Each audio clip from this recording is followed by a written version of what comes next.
morning, Flosstube. This is Gem Stitch here for a video vlog entirely about my rotation. So I said in my last video that I would just do a video just on rotation, so hopefully this will be it, and hopefully you will find it useful. I'm filming here today purely because I'm not going to be showing you projects or any updates or things. I know the lighting isn't great, but really you don't even need to be looking at me. So the best thing to do is grab some stitching and just hopefully you'll find what I have to say useful. So firstly, I have two rotations. The first rotation that I'll be speaking about, I used for about 2 years, and I found it really helpful to me and productive. Excuse me. It did actually work for me. And then I've got my second rotation, which is the rotation that I'm working to now. So if we start with the first rotation, it mainly focused on a focus piece a month. So the way I've worked that out was following the Stitch Mania sales. Now Stitch Mania is a Facebook group for stitchers, needle workers, and it's run by the admins Garrett and Katie, and they run lots of stitch-alongs, or sales as they're known short. The idea and the premise of that is that they have one a month, they have several going on a month, and I would follow the theme of that month and pick up one of my works in progress, or maybe even a new start within that theme, and that would be my focus piece for the month. That really worked for me. I'm trying to make sure that I make cohesive sense. So firstly, November and December originally, I would immediately dedicate to Christmas. November and December are very busy months for a lot of people because of celebrations. They're also very busy for me because all my family mainly are born that time late in the year. So it's very, very busy for me. And I knew that if I just did a Christmas piece in December, that wouldn't be enough time as a focus piece on some of the larger pieces to get them done. So I dedicated November and December to those.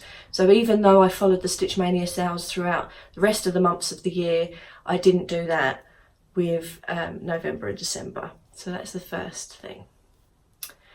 So I would stitch a Christmas piece or a Christmas themed piece in the months of November and December. Throughout the rest of the year, it would be whatever the theme was. Now, for any of you that are already in Stitch Mania, the monthly themes can be anything from quite cryptic, like earth, air, water, fire, so the elements, or it could be something quite straightforward, like stitch on a holiday piece. And the idea of that is that people could either start a new project that had those themes with it, or maybe they had one work in progress that would fit with that already. There's lots of different ways, as you'll probably know if you're already part of the Flosstube community, that different stitchers work through their works in progress or introduce new starts. Lots of different ways, and there's no right or wrong way. For me, I'm just telling people that may not know what worked for me and the reasons it worked and why I had to change. And you may find some of it useful or none of it. But so I had a focus piece once a month for Stitch Mania, and that worked. Now sometimes if I had a work in progress or a current whip, it might actually come up or fit into those themes 2 or 3 times. Then I would use it, and that would mean that that piece would have 2 or 3 months progress, not necessarily all in one go. It might be spread out throughout the year, but basically my works in progress always took precedent over a new start. And what that meant is that I never really had more than 12 or less than that, 11 projects on the go at any one time, because inevitably I would finish some of them, and rather than start a new project, I would pick one of my older projects up, especially when you're talking about things like June. June is wine and whips. And that, for me, I always did my oldest project then. The oldest one that I had to work on would be my focus piece for June. So I inevitably got through a lot of my works in progress and managed to start new ones too. So I did find it really useful, and it did work for me. In regards to Stitch Mania, the way I structured that to suit my needs, and for those that do not know, Stitch Mania was originally started as a new start every day. Now that has varied, and people have altered it as to the number of starts. Originally it was 15, I believe. 15 new starts for the first 15 days of Mania. Now some people stitch all of May on a new start. Some people do work a rotation with their works in progress, their whips for Stitch Mania.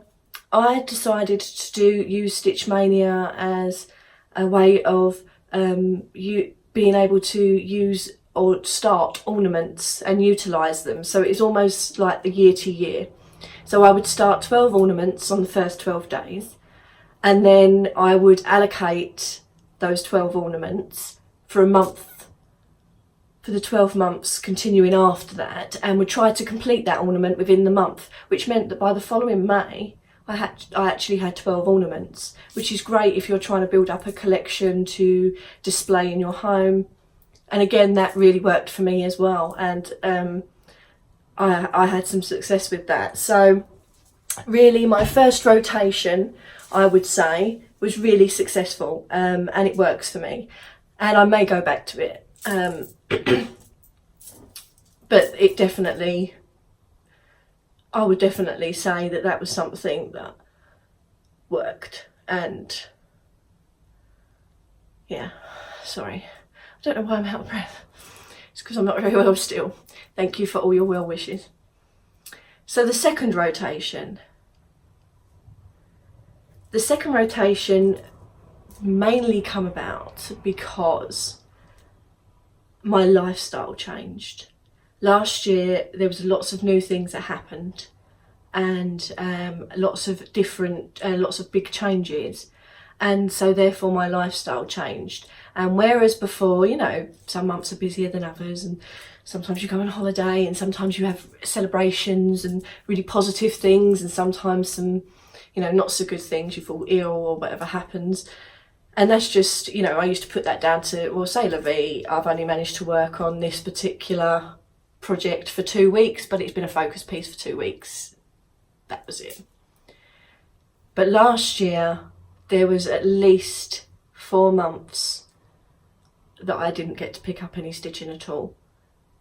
And it was purely because it was full, everything was full on, and I didn't have the time. And when I did have the time, I could barely keep my eyes open. I needed to sleep. So last year I knew something had to change, because what unfortunately was happening was that the rotation that I'd originally set in place would mean that for 2 months I wasn't working on projects, they wasn't becoming a focus piece, and then I wouldn't have been picking them up for the rest of the year. And I wasn't happy with that scenario, but I really wasn't in the frame of mind to really sit down and think about it, because I didn't have the time. So I just kind of muddled through, and while I sort of digested what was happening in my life, as well as how I could take time out and make more time to stitch now, even though inevitably I have a lot less stitching time than I did the previous years, and how I could get that to work for me. So my second rotation that I'm currently working to now has sort of been in place since maybe November, December, and I'm finding it useful, and I'm enjoying it so far. I feel that it's going to give me a nice mix of new starts as well as working on works in progress that aren't going to be languishing and laying around for months and aren't going to be worked on. And that, you know, I get to touch a lot of different things and aspects and that suit my personality. The argument, I suppose the point of me doing this video is to see if any of you could find any of this useful. It may not suit a lot of different stitchers because they stitch different things to me, and you know, when you're talking about heaven and earths, which I don't stitch, and full coverage and things like that, then you know the time that it takes to do a page finish, if that's your goal, or may not work. But the idea is, and the premises of this video is to sort of give you let you know what I'm doing, and if you can find that useful, then that would be great. So my second rotation is probably the best way to describe it is seasonally.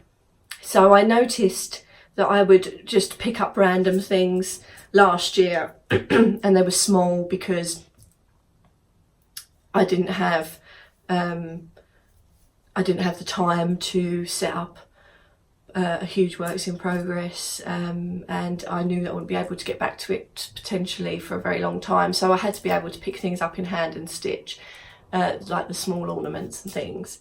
And I thought, well, I can't just stitch on small ornaments all the time. That's not really, I like them, but I don't want that to solely be what I focus on. So like I said, during this sort of thought process and going with the flow, I decided that the best thing to do was sort of do a loose rotation, and this is it.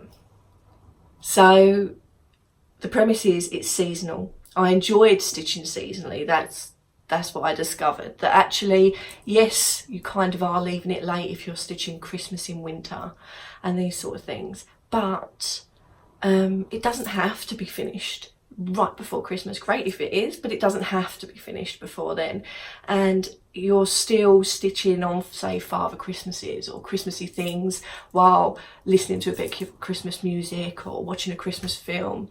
And I actually quite enjoyed that, rather than thinking, oh, I must do this before so that I can display them ready for Christmas. They'll be displayed for next Christmas. So I took that pressure off. It was all about taking pressure off. So I have a lot of stitchers use the Tiny Decisions app, which is a great app. I use the app, but I use it in a different way. Basically, the way I've used my app, the Tiny Decisions, which is basically a wheel that if you can't make a decision, you can tap it and it will tell you, it will make one for you, like a random decision for you. And the way I'm working and I feel comfortable is that I have different categories. So I'll have an ornament category, a seasonal category, a SAL category, stitch alongs, SAL. I have a biblical category. I have a Nora Corbett or lavender and lace or mirabilia category. I also have, let me just check, because I'm recording on my phone, see I'm saying this, and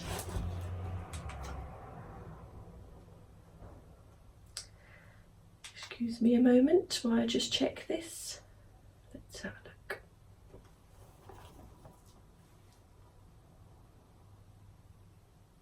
look. Yes. I have a sampler category, I have a miscellaneous category, and I have a BAP category. Now a BAP is a big project, so a big bum project. And what I'm going to do is talk you through my logic and reasoning behind each one and how they work for me. Some are fixed and some are changeable. So I'll explain that as I go along. So firstly, let's start with the seasonal. Well, that's pretty obvious really. Seasonal stitching I will do during the seasons. So we're currently over halfway through what I would class as the winter season. Winter will be all the way till the end of February for me. That's 3 months in every season of the 4 seasons. So for me, I've decided to use the Kure Batakure Winter Garden for my seasonal stitch along, my seasonal piece. And I pick that up regularly. I make sure I pick it up regularly during my stitching time to stitch a little bit, even if it's one strand, but regularly chip away on that piece seasonally. My main reason for that is because I want to complete the set, and if I wait until they become a focus piece, or that could be years and they'll never get done. And although it's not a race, I like to display things in my home. I'm very much a stitcher that likes to stitch things and then enjoy looking at them afterwards, and what I've created. So for me, there is an end goal, and so I felt that if I introduced, I'd already completed Summer Garden and that was fully finished. And I thought, well, if I started, which is what I did in November, or previous to that in the autumn, if I start the Autumn Garden and I'll stitch it for 3 months. So that would be September, October, November. Carry on stitching on the Winter Garden and you keep chipping away. And then I've got Spring. Like I said, summer's already finished. So, and I haven't started Spring. I have all the stuff already for it. So I thought, come 1st of March, I will pick that up and I will stitch on it seasonally. These will be my seasonal pieces until they're completed. So that's my seasonal. My ornaments are pretty much similar to Stitch Mania, but spread throughout the year and spread seasonally. This has also been useful to me because it also shows me where I'm kind of lacking in ornaments. For example, Christmas and Halloween, there's always more to stitch. There's loads more I want to stitch, but there's loads, I've got ornaments for those already. But you know, the summer months, maybe not so much. And for spring as well. So I have been working on some of those in the past. So I'll bring those ornaments out again. Now for me, the criteria of an ornament is a 9 by 9 inch. That's not the design size, because that actually works out to like a Country Cottage Needleworks or a Little House Needleworks size ornament. So a 9 by 9. And to me, that's my sort of cut off to class something as an ornament size. And before, in the past, I would like to get something like, it could be smaller, but I'd like to get something like that stitched once a month. And then I would have 12. That has been working for me. Like I said, I actually, if you watch my last video, I actually completed the 3 Magi by Mill Hill, the 3 Kings. And I've managed to get all 3 of those done, although I started them last year. I actually managed, they become an ornament focus piece in December, and I did manage to get them all completed sort of mid-January. So they're not fully finished. They wasn't up for Christmas, but they will be this year. So, you know, that works for me. So I have the ornaments with the premise of trying to get at least 1 done in the 3 months. But maybe even the 3, you know, you never know, might have time. So I have my ornaments, which are seasonal. I have my seasonal, which of course is seasonal. These are movable. So for example, with the seasonal, if I don't get it finished, if I don't get my winter piece finished by the end of February, I will pick up the spring piece that's seasonal, and the winter piece will go away and I'll pick it back up again in December. They're mutable, they're changeable. The Sal, the stitch along. The last stitch along I was doing was an older stitch along that was laid out by Priscilla and Chelsea, which are also Flosstubers. and it was Forest Snowfall, I believe. And I used that as my stitch along, and it actually worked because it was wintry as well. And I will show you that in my update video, but I've actually completed that. So I'm not done another sale yet. I haven't picked another sale. It doesn't have to be necessarily a Priscilla and Chelsea sale. It may be something else, but I haven't chosen yet, and I'm in no rush. Give myself time to sort of fall into things. So, but my sale, whatever I choose to be in my sale segment, will be in that segment until it's completed. That will be how it works. So it's not a case of starting 5 or 6 different sales. If you are to do that, and if you did do that, if you're a stitcher that maybe has 2 or 3 on the go, then I would possibly allocate them their own time, their own segment as such on the wheel. So the next piece is biblical. I have quite a few biblical patterns. I obviously gravitate towards a lot of sampler style, biblical sampler style. And although a lot of samplers have religious text on them, or this is much more sort of Old Testament, I'm talking sort of Noah's Ark, Adam and Eve, that sort of thing. Genesis, like with my creation. I have quite a few biblical samplers, of which I'm just stitching one, and it's just silly because it's not getting the time that it needs. As in last year, it should have had 2 months of focus piece. I picked it up once because I didn't have the time, and that didn't sit well with me, and it made me frustrated, and that's not how I want my stitching to make me feel. I want to feel like, you know, I'm picking things up and working on them and regularly. So hence my change in rotation.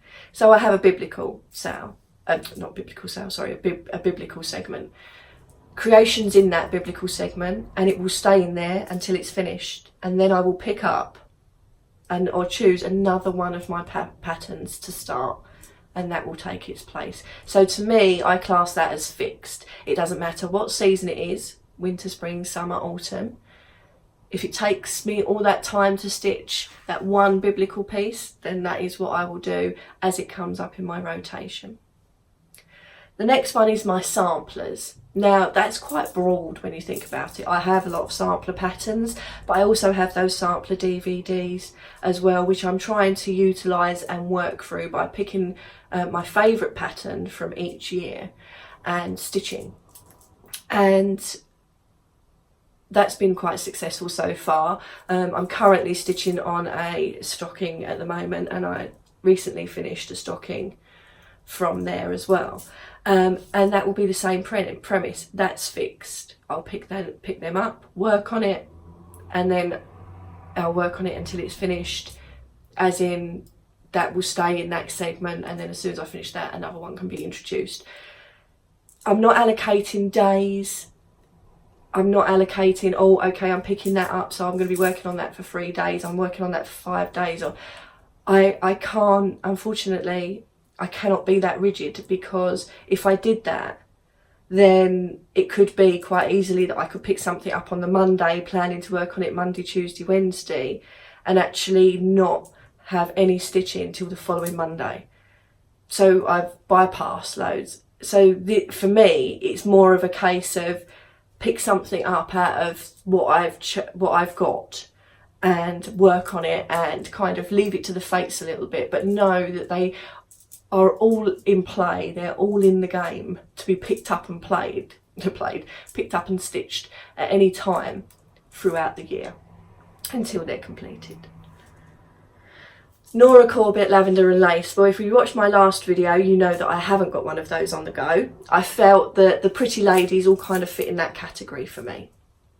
So, and I actually put it up to the viewers to choose which one I was going to stitch out of 2 different choices, and they have been voting, and thank you very much. And I will make my decision on the 1st of February, and then I'll start that, and again that will be worked on as a pick up whenever I can piece, or when I feel like I want to work on it, and then put it down. But that will be the only one I will stitch until well, that's the plan. I mean, you can never say never, but it's not in my character to have, it sounds like I'm having loads of projects and starting loads of projects, but it's not in my character to be overwhelmed too much, because I would feel like I'm neglecting them, hence why I've considered this new rotation. Miscellaneous kind of says what it is. Doesn't really fit in a category, could be a mixture, shabby chic, sampler, it could be anything, primitive style, but maybe doesn't fit into a seasonal, obviously seasonal piece, or so, but it's something that I really want to stitch. So miscellaneous is exactly that. And for me currently, I've picked up a Cafe Barrack piece, my mother's house, and that will be my miscellaneous piece until I finish it. And then I could pick another miscellaneous, which could be completely random. It could be a little house, or that's the point of miscellaneous. It means I can change it up regularly. And a BAP. Well, creation in a way, although it didn't quite fit the criteria, but for how long I've had it going, it could have done. Creation in a way could have fitted that, but I've got quite a few biblical patterns, and I think knowing your tastes, truly knowing them, and knowing the sort of things that you like and you like to stitch on regularly, works well with kind of allocating a certain number of projects. So for me, and like I said, I have quite a few biblical pieces, so for me that having its own segment is worthwhile. So yeah, BAPs. So the way I looked at a BAP, now, I don't stitch heaven and earth or full coverage really.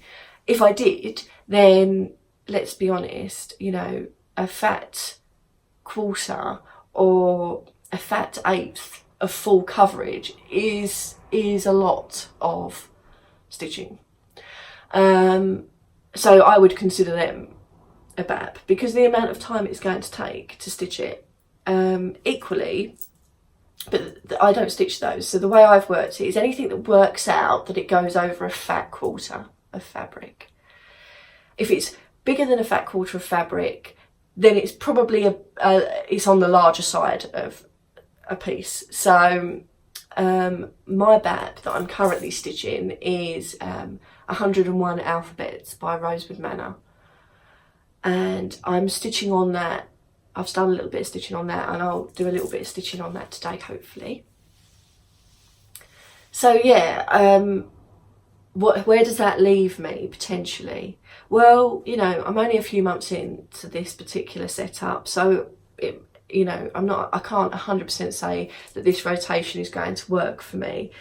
What I do know is that worst case scenario, I have 1, 2, 3, 4, 5, 6. If I finish nothing, if I don't stitch for the rest of the year and I've started all the other segments, I'll have 6 fixed segments. And then because of the seasonal and the ornament, say I started them and never finished them, obviously that's 2, 4, 6, 8. So, you know, at the end of the day, I'm not massively over what I would have gone back to in my current rotation. I know that I can, you know, I can maneuver them around. I haven't got loads and loads of projects, and I know that I'm comfortable with that. The only thing I do think is that maybe, and this might be something that you'd find useful, is that maybe I should put a segment in, or add a segment for Christmas, or add a segment for Halloween, and maybe have them a little bit regular than I would normally, because they're not in here currently. Maybe that's something I might do, but something to bear in mind when you are stitching. The more projects you have in a rotation, it doesn't matter which way round you do the rotation or which method, the more projects you include into a rotation, the longer it will take you to go through those projects, because obviously it's common sense, you know. If you've only got 5 projects, then and you're stitching on them regularly, you're going to finish them then if you've got 64 or 65. That's not a negative on how many works in progress, how many starts someone. It's purely, this is a personal thing, and it's great that you get to see all the different ideas and all the different stitching from lots of different people and the way that they manage their works in progress and new starts. But for me, I'm going to see if this works for me. Like I said, rotation 1 did work for me, but it doesn't suit my lifestyle anymore. So I'm trying to find a different way.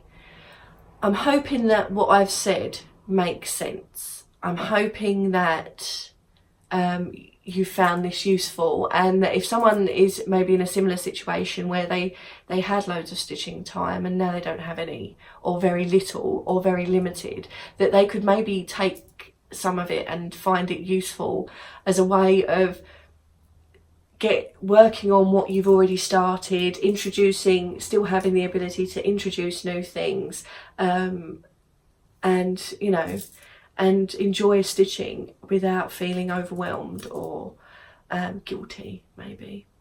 No guilt. So thank you very much for joining me. I hope this has been useful and helpful. Sorry for the mess. This is the carnage that is my stitching room currently. But yes, so hopefully you found this useful, and I'm going to just ramble now. I need a drink. So I will catch up with you all soon. Thank you very much for watching. Thank you to all my subscribers, and take care. Bye bye. Happy stitching.